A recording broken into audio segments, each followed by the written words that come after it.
Here comes Junior Caminero. Rays fans are pumped about this one. It's prospect profile time. That's what we do here on the Baseball America YouTube channel. Scotty Braun, JJ Cooper, and Jeff Ponce. JJ, let's get right into what Junior Caminero could bring to the table for this Tampa Bay Rays team that definitely hit the reset button. And then with Rays fans not thinking as much about the postseason, they're thinking, what is Junior Caminero going to bring to the table? Is this a superstar level ceiling for a player like this who's coming up? Oh, absolutely. Because you're talking about some of the best pure power in the game. You're talking about someone who hits the ball as hard as pretty much anyone. I got to see a Junior Caminero this year hit a ball in Durham that was a single. Okay, so what is it? Whatever. Why are you talking about a single? Because the ball seemed like it never got more than about 10 feet off the ground, and it hit the wall on a line because it was like 116 miles an hour off the bat. He hits the ball harder than anyone on the Rays big league club does this year. If you combined their minor league and their big league club, it would be Junior Caminero having the highest EVs, 6 of the top 10 last time I checked. It is mega power, but there's some feel for hitting here as well. It's not like he's just going up there and letting it rip. And he doesn't move all that great. I'm a little worried, like long term, he's probably is he third baseman short term, but probably not long term.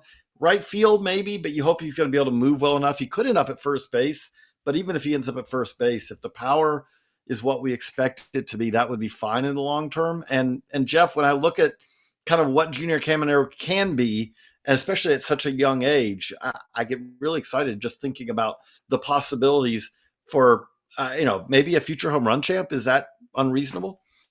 Not at all. I mean, this guy has already hit balls, above 115 multiple times this year. I believe his max exit velocity is 117.4, which is just absurd when you consider how old Caminero is. And as you said, it comes with a minimal amount of zone miss. In the highest level of the minors this year, he's got a 16.5% zone miss rate, with a 90th percentile exit velocity of just a touch under 109 miles an hour. It's 108.9. So as close as it could be to 109 without going over, right? The chase numbers are fine too. I think the approach is there. He kind of has a good balance of identifying pitches, being able to attack pitches in the zone, but he's not scared to go out there and swing it either. This isn't a guy that's overly passive. Guys like that tend to get the most out of their power because they're out there looking to attack, looking to go after mistakes, looking to go after strikes, and he can hit it a long way. And the angles aren't bad as well. This is a guy where, yeah, could he put the ball in the air a little bit more? Could he elevate a little bit more? Sure. But when you consider his age, the raw power ability plus the bat to ball skills, there's not many prospects just from a pure hitting perspective that I find more exciting than Caminero. I love the video that we have on there because one of the things that jumps out to me, you want the guys who can pull the ball, and Junior Caminero can pull the ball really far, but he has opposite field power. It is part of his game too. He likes to hit the ball. He likes to get the arms extended and just drive the ball a long way to right field as well, which makes him a little bit tougher to pitch to because he can do damage on the inner third and also on the outer third of the plate. And sometimes I feel like he kind of likes when pitchers try to stay away from him. He can get those arms extended and he can really do some damage. I don't want to feel like I'm underselling him a little bit. He's had leg injuries in 2024 that's kind of affected his mobility at times. He hasn't been able to kind of stay as mobile as he would if he was fully healthy. But I also do want to point out, this is a guy with a cannon of an arm at third base. Like if he gets to the ball, he has a good clock. And if he needs to, he can just let it rip with an absolute laser across the diamond. He can make plays like that. And on top of that, one of the other things I love about him is this is a guy who clearly loves playing baseball. You can see it when you watch him play. He's fully engaged. He really likes working, rooting for the pitcher, helping the pitcher out, pumping the pitcher up. If the pitcher has, kind of that, he kind of loses it for a moment. Junior Caminero is the kind of guy to kind of, hey, you got this. I know he's not a catcher, he's a third baseman, but he enjoys kind of that aspect of the game as well. When other guys on his team succeed, you see that he gets really excited and hyped about that as well. It's fun to watch what Junior Caminero does as far as like being just fully engaged in the game from the first minute to the last minute, from the first out till they're shaking hands after the game. Is it fair to say this is the most hyped up prospect for the Rays since Wander Franco? Yeah, kind of harder to to put those two comparisons there now Just looking at talent, though. Obviously, yes. massive issue there on the criminal front. But in terms of talent, let's remember we were talking about the future of the Rays. Here's a player that comes up in Franco, was delivering as a player on the field, gets a massive contract. Even for me, I was shocked that the Rays went to that distance to pay a player. I'm also asking this, JJ, because I'm wondering if the Rays are going to be scared away from offering some of their top prospects those large contract extensions, even though it should be a case-by-case scenario, or if you try and capitalize here on a player that has superstar potential but could be gone in 3 or 4 years if you don't try and lock them up to a team-friendly deal early on. I think that I don't think it'll scare them away from offering it again, because as crazy as this sounds, the Rays suffered on the field, but the contract wise they didn't suffer because he's not getting paid. You have to be able to show up. If you're facing criminal charges, then it kind of gets the team out of having to pay you, because you have to be able to get paid. So I don't think that's going to affect anything. I do look at with Caminero, like the question for him is going to be like, okay, you always the player has to make that decision. Do I want the security, or do I want kind of the opportunity for a big payday? But this is the kind of player that you could absolutely see a team wanting to build around, wanting to kind of make a long-term commitment to. Yes, he is their best prospect since Wander Franco.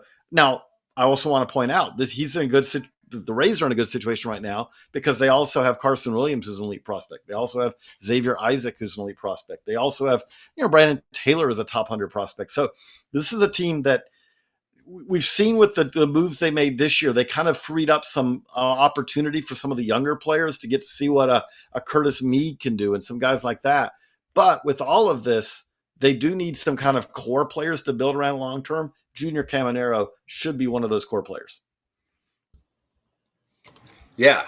I mean, I think this is one of the most exciting young prospects in the game. This is definitely somebody that, can kind of make those memories of what they hope were going to happen with Wander Franco kind of go away and be replaced with a true potential superstar. And I think with the Rays, when they've been at their best, when they've been the most competitive, they've needed a player like this. Whether it was Franco or, Arizarena for 1 year when he went absolutely bananas coming out of that 2020 shutdown.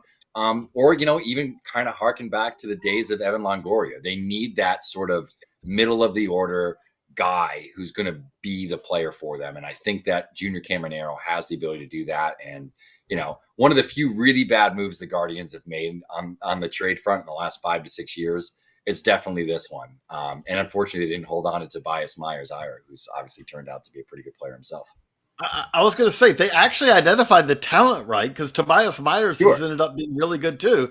They just didn't hold on to the talent. You've got to take the reservation, you got to take the talent, and then you got to hold on to it too. Caminero will look pretty good in that infield right now, though. Even if he's not, they have Jose Ramirez, but getting that power bat is something they could have needed. Yeah, I guess you would have put him at second, because I know, initially there was an attempt at shortstop, right? And then you go to third. I mean, he's a big dude, but I feel like you'd figure it out, or you could put Ramirez at second if you were doing that. If you had him still with the Guardians, I think he'd be in right field. You look at what like Noel running around out there, and I think that Caminero he has the enough athleticism. He could have been also, and that arm in right field would really play. Like with that fit, I think you'd have that. Hey, all of a sudden you have that power bat that you've been looking for in the Guardians outfield, because this is a team that spent a lot of the year playing Will Brennan, and Tyler Freeman, in the outfield, and not getting a whole lot of production out of either of them. Even DH. I mean, they got David Fry there right now. I think if I like David Fry. I think he's an interesting player. When he's more of like a utility piece that can fit a couple of different spots and spell some people in different places, it's probably a better fit, especially if you got a masher like Caminero at DH. You don't even have to worry about the defense so much. I just want to clarify this before we jump and talk about Junior Caminero here again, coming up to the show now with the Tampa Bay Rays. So they got him on a Rule 5 trade with Cleveland. Yeah. Well, not a Rule 5 pick. No. It wasn't. Okay, sorry. It was that basically the it was a situation where the Rays didn't have enough 40-man roster spots, right? So they traded Myers to the Guardians, who the Guardians were willing to take. And then Caminero at that time was basically a DSL guy who the Rays had identified, seen in the DSL, and kind of really liked a lot of his attributes. But no, it was because of a 40-man roster crunch, but it wasn't a Rule 5 trade. You can't trade Rule 5 picks as much as I wish you could. You can't trade Rule 5 picks. Okay. You can trade the player you selected, but you can't trade a pick in advance. You can, because it's been one of the best Rule 5 picks. The Reds got Josh Hamilton, but that was the Cubs took the player, and then they sold the pick. They sold the pick. It was a Reds pick that they made, and that was Josh Hamilton. The point, though, is this could end up being one of those Yordan Alvarez for Josh Fields trades that we saw with the Astros and the Dodgers, where you catch someone really early on. The Rays are like, too many roster spots. Hey, Cleveland, we got to, dump a pitcher. He's really good, though. We'll take that kid in the Dominican Summer League that, hasn't really developed much yet. It's really early on. He was probably obviously in his teens at that point. Fernando Tatis Jr. for James Shields would be the other example I would give. Yeah, exactly. The Rays turned, lemons into golden lemonade with platinum dust on top of it or something. I mean, it was an absolute steal. That's a good quote right there. That one's going to definitely play on the Baseball America Twitter page as well. Hope you enjoy watching Junior Caminero up in the show for the Tampa Bay Rays. When a big prospect gets called up, you better have a Baseball America subscription and be here on the BA YouTube channel. We'll have videos on the top prospects when they make it to the show. We'll see you for the next one.